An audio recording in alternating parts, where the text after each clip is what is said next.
غیر ملکی غرایا۔ ٹھیک اسی وقت فریدی نے چھت سے لٹکے ہوئے بلب پر ایشٹرے پھینک مارا تھا۔ تڑاخا ہوا اور کمرے میں اندھیرا چھا گیا۔ فریدی نے اپنے عقب والی کھڑکی سے باہر چھلانگ لگائی تھی اور اندھیرے میں دوڑتا چلا گیا تھا۔ سنگ ہی کسی قدر چڑچڑا ہو رہا تھا۔ موٹی عورت سے جی بھر گیا تھا، لیکن فنچ تھا کہ بار بار اس کی توجہ اس کام کی طرف مبذول کرا دیتا تھا جس کے لیے اسے رہائی دلائی گئی تھی۔ اگر یہ مرحلہ درپیش نہ ہوتا تو میں تمہیں جان سے مار دیتا، سنگ ہی نے اسے گھورتے ہوئے کہا۔ آسانی سے مر جانے والوں میں سے نہیں ہوں مسٹر سنگ ہی۔ خیر خیر، دیکھا جائے گا۔ تم نے خواہ مخواہ ان دونوں کو کیوں پکڑ رکھا ہے؟ ایک فریدی تک پہنچائے گا اور دوسرا اچھے خاصے بینک بیلنس تک۔ میرے ذاتی اخراجات کے لیے بھی تو کچھ ہونا چاہیے۔ جب تک میں بازار حسن کا پچھلا قرض بے باک نہ کر دوں گا بات نہیں بنے گی۔ ویسے میں کچھ اور بھی سوچ رہا ہوں۔ کیا سوچ رہے ہو؟ فینی ایڈ ہاور، تمہارا دماغ تو نہیں چل بسا؟ اپنی عمر کی حدود سے باہر نہ نکلا کرو۔ ابھی میری کوئی عمر نہیں ہے۔ میرا بھی یہی خیال ہے کہ ابھی پیدا ہی نہیں ہوئے۔ کسی طرح فینی ایڈ ہارور کو یہاں لاؤ۔ میں کچھ نہیں کر سکتا۔ میں کیا جانوں اسے؟ میں نے تو اسے کام پر آمادہ نہیں کیا تھا۔ اس کے باپ سے میرا نام لینا وہ اسے تمہارے ساتھ کر دے گا۔ اپنے کام سے کام رکھو بندر۔ وہ تو میں رکھوں گا، مگر تم اس لڑکی کو ہاتھ بھی نہ لگا سکو گے۔ کیوں شامت آئی ہے تمہاری؟ میں فینی کو فون کر کے یہاں طلب کرنے جا رہا ہوں۔ کر کے دیکھو کیا حشر ہوتا ہے تمہارا۔ سنگ اسے گھورتا ہوا اٹھا اور فون پر کسی کے نمبر ڈائل کیے۔ دوسری طرف سے جواب ملنے پر بولا، انکل سنگ بول رہا ہوں بیبی، کیا تم نورنگ چوراہے پر آ سکتی ہو؟ ٹھیک، تو 20 منٹ کے اندر اندر پہنچ جاؤ۔ وہاں سے میرا آدمی تمہیں مجھ تک لائے گا۔ اوکے۔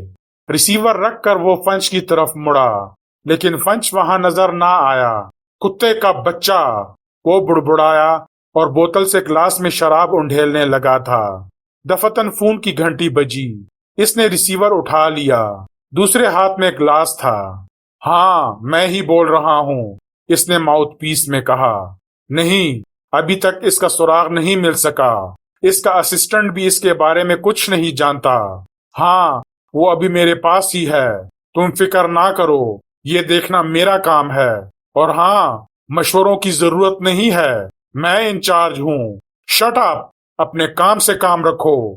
اس نے ریسیور کریڈل پر پٹخ کر ایک گندی سی گالی دی تھی اور جلدی جلدی شراب کی چسکیاں لینے لگا تھا۔ فنچ واپس نہ آیا۔ آدھے گھنٹے تک وہ شراب سے شغل کرتا رہا تھا۔ پھر فینی ایڈ ہارور کمرے میں داخل ہوئی تھی۔ آؤ آؤ، سنگ نے اٹھتے ہوئے کہا، میں نے تمہارے لیے 300 سال پرانی پرتگالی شراب تہ خانے سے نکلوائی ہے۔ کیا تمہارا کام حسب مرضی نہیں ہوا؟ ہو گیا ہے، بیٹھو۔ تم اتنی گھبرائی ہوئی کیوں ہو؟ کچھ بھی نہیں، بس جلد ہی واپس جانا چاہتی ہوں، وہ اس کے سامنے والی کرسی پر بیٹھتی ہوئی بولی۔ کیا اب تم میرے باپ کا قصور معاف کر دو گے؟ گھبراہٹ میں تم اور بھی خوبصورت لگنے لگتی ہو۔ مسٹر سنگ پلیز، میں بہت پریشان ہوں، اب پاپا سے مت الجھنا، وہ دل کے مریض ہیں۔ میں بھی سوچ رہا ہوں کہ مسٹر ایڈ ہارور کو تنہا چھوڑ دیا جائے۔ بہت بہت شکریہ، میں نے یہی کہنے کو بلایا تھا۔ اب تم صبح کو واپس جانا۔ کاکا کیا مطلب؟ مسٹر ایڈ ہارور کی آزادی کی قیمت؟ یہ ناممکن ہے، وہ اٹھتی ہوئی بولی۔ تو پھر مسٹر ایڈ ہارور کو کل ہی خودکشی کرنی پڑے گی۔ ماما مسٹر سنگ، چھین! اسے چھینک آئی تھی اور وہ دھم سے کرسی پر بیٹھ گئی تھی۔ ادھر سنگ بھی چھینکنے لگا تھا۔ ٹھیک اسی وقت پولیس کی گاڑیوں کے سائرن سنائی دینے لگے تھے۔ فنچ دوڑتا ہوا کمرے میں داخل ہوا تھا۔ پولیس پولیس گھیرا ڈال رہی ہے، وہ ہامتا ہوا بولا۔ پولیس؟ چھین! آنے دو، چھین! بچاؤ بچاؤ، چھین! فینی چیخنے لگی تھی۔ قاسم پیٹ پیٹ چیخ رہا تھا۔ حمید اونگ رہا تھا اور وہ موٹی عورت کبھی قاسم کو گھورنے لگتی اور کبھی حمید کو۔ تمہارا پیٹ ہی نہیں بھرتا کسی صورت سے، اس نے کہا۔ تم چوپ رہو بڈھی کھوسٹ، پھر میں گالیاں دیتی ہوں تو برا مانتے ہو، ٹانگیں چیر کر پھینک دوں گا، دیکھ کر تو دیکھو گالیاں۔ او خاموش رہو کمبختو، مجھے سونے دو، حمید دھاڑا تھا۔ ہمیں تو کیوں مرے جا رہے ہو؟ ارے یہ کیا؟ ہائے سنو! حمید بھی چونک کر سیدھا ہو بیٹھا، لیکن دروازہ تو باہر سے مقفل تھا۔ کیا بات ہے؟ موٹی عورت نے قاسم سے پوچھا۔ پولیس! ارے باپ رے! کیوں؟ تمہارا دم کیوں نکل گیا؟ بہت مارتے ہیں حرامزادے، ان کے سامنے حرامزادہ نہ کہو، قاسم نے حمید کی طرف ہاتھ اٹھا کر کہا۔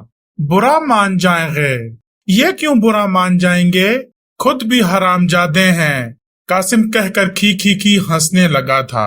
تھوڑی دیر بعد اس دروازے پر ضربیں پڑنے لگی تھیں۔ دروازہ کھولو، اندر کون ہے؟ باہر سے آواز آئی۔ ایک طوائف، ایک سرمایہ دار اور ایک پولیس والا۔ حمید نے اندر سے ہانک لگائی۔ دروازہ باہر سے مقفل ہے۔ پھر دروازہ ٹوٹنے میں دیر نہیں لگی تھی، لیکن سارے چہرے حمید کے لیے اجنبی تھے۔ چلو باہر نکلو۔ تمہارا انچارج کہاں ہے؟ حمید نے کانسٹیبل سے پوچھا، لیکن اس نے جواب نہیں دیا تھا۔ وہ ایک بڑے کمرے میں لائے گئے، جہاں انچارج کے ساتھ سارجنٹ رمیش بھی موجود تھا۔ حمید کو دیکھ کر اس کی طرف لپکا۔ انچارج بھی قریب آ کھڑا ہوا تھا۔ اور کون ہاتھ لگا ہے؟ حمید نے رمیش سے پوچھا۔ کوئی بھی نہیں، حالانکہ وہ دونوں یہی تھے۔ ہاں، ایک لیڈیز پرس ضرور ہاتھ لگا ہے، رمیش نے کہا۔ اسے اپنے ہی قبضے میں رکھنا۔ اور یہ عورت؟ یہ یہاں سرے سے تھی ہی نہیں، رپورٹ میں اس کا نام نہیں آئے گا۔ کچھ دیر بعد وہ باہر آئے تھے۔ عورت حمید کی بلائیں لے کر بولی، آپ پر قربان، آپ نے جان بچائی، ورنہ وہ میری کھال اتار دیتے۔ بس جاؤ، سب کچھ بھول جاؤ۔ وہ چلی گئی تھی۔ قاسم حمید کو عجیب انداز میں دیکھے جا رہا تھا۔ دفتن بولا، اب کہو تو میں بھی آپ پر قربان ہو جاؤں؟ سالے ٹکر ٹکر دیکھتے رہے اور میرے 75,000 غائب ہو گئے۔ غائب کہاں ہو گئے؟ تمہارے مادے میں پہنچے اور گٹر میں بہہ گئے۔ اب اگر مرتے بھی ہوگے تو پلٹ کر نہیں دیکھوں گا۔ پھر قاسم بھی چل دیا تھا اور صرف رمیش رہ گیا تھا۔ آپ کی گاڑی تو ہوٹل ڈی فرانس سے منگوائی گئی تھی۔ دراصل غلطی میری ہی تھی، میں نے آپ کو آنکھوں سے اوجھل ہونے دیا۔ میرے ایک عزیز کی موت ہو گئی تھی۔ وہ کچھ اور بھی کہنا چاہتا تھا، لیکن پے در پے کئی چھینکوں نے بات آگے نہ بڑھنے دی۔ پھر لمبی لمبی سانسیں لیتا ہوا بولا، پتہ نہیں ان کا سلسلہ کیسے ختم ہوگا۔ چھینکوں کا؟ حمید نے حیرت سے پوچھا۔ جی ہاں، جیسے ہی ہم ایک کمرے میں داخل ہوئے تھے، ہم پر چھینکوں کا حملہ ہو گیا تھا۔ غالباً کسی قسم کے گیس کے اثرات تھے وہاں، اور یہ لیڈیز پرس بھی وہیں ملا تھا۔ ہاں، تو حلقے کے تھانے کے انچارج سے کسی نے فون پر اس عمارت کا پتہ بتاتے ہوئے کہا تھا کہ یہاں ایک پولیس آفیسر قید ہے۔ آپ کا نام لیا تھا۔ میں نے پہلے ہی سارے تھانوں کو مطلع کر دیا تھا کہ جیسے ہی آپ کا سراغ ملے مجھے آگاہ کر دیا جائے۔ بہت ایکٹیو ہو رہے ہیں۔ رمیش کچھ نہ بولا۔ حمید نے کہا، ذرا مجھے دکھانا یہ پرس۔ پرس سے میک اپ کی اشیاء کے ساتھ ہی .25 کا پستول بھی برآمد ہوا تھا۔ 2-3 وزٹنگ کارڈ تھے، جن پر فینی ایڈہاور کا نام اور پتہ موجود تھا۔ اچھا، حمید طویل سانس لے کر بولا، اب بقیہ معاملات صبح کو دیکھے جائیں گے۔ رمیش رخصت ہو گیا۔ وہ گھر آیا تھا۔ ملازموں سے معلوم ہوا کہ فریدی کی طرف سے ابھی تک کوئی اطلاع نہیں ملی۔ دوسری صبح وہ فینی کے پرس سمیت اسی سفارت خانے کی طرف جا نکلا تھا جہاں اس کا باپ سیکرٹری کے عہدے پر فائز تھا۔ اس کے دفتر سے معلوم ہوا کہ وہ بیمار ہے، گھر ہی پر مل سکے گا، لہٰذا اس نے گھر کی راہ لی۔ ملازم اسے ڈرائنگ روم میں بٹھا کر اس کا کارڈ اندر لے گیا تھا۔ اس نے ملازم کو یقین دلایا تھا کہ فینی اسے اچھی طرح جانتی ہے۔ تھوڑی دیر بعد وہ آئی تھی اور حمید پر نظر پڑتے ہی دروازے میں ٹھٹک کر رہ گئی تھی۔ تم؟ وہ ہکلائی، یہاں کیوں آئے ہو؟ خدا کے لیے چلے جاؤ۔ تمہارا پرس تم تک پہنچانے آیا تھا، جسے تم جلدی میں وہی بھول آئی تھی۔ یہاں سے چلے جاؤ، میں کہیں اور تم سے مل لوں گی۔ آخر کیوں؟ یہ بہت اہم معاملہ ہے، میری حکومت تمہارے باپ کو ناپسندیدہ شخصیت قرار دے کر واپس بھی بھجوا سکتی ہے۔ آہستہ بولو، وہ آگے بڑھ کر گھگھیائی۔ میرا باپ بیمار ہے، اگر اس کے کان میں اس کی بھنک بھی پڑ گئی تو اس کا ہارٹ فیل ہو جائے گا۔ تب تو پھر تم میرے ساتھ چلو، کہیں اور بات کریں گے۔ پل بھر کے لیے فینی کی آنکھوں میں تشویش کے سائے نظر آئے تھے، پھر وہ سر ہلا کر بولی تھی، اچھا تم چل کر اپنی گاڑی میں بیٹھو، میں آ رہی ہوں۔ یہ ہوئی قاعدے کی بات، حمید نے اٹھتے ہوئے کہا۔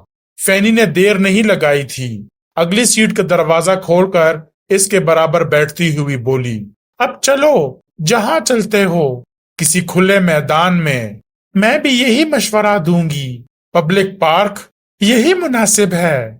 گفتگو شروع کر دوں یا وہیں چل کر؟ جیسے دل چاہے، وہ بیزاری سے بولی۔ تمہیں علم ہو گیا ہوگا کہ میں ایک ذمہ دار پولیس آفیسر ہوں۔ ہاں، تمہارا کارڈ دیکھ کر علم ہو گیا ہے۔ تمہارے پرس میں ایک پستول بھی موجود ہے۔ میری ملکیت نہیں ہے، مجھے پھنسانے کے لیے کسی نے رکھ دیا ہوگا۔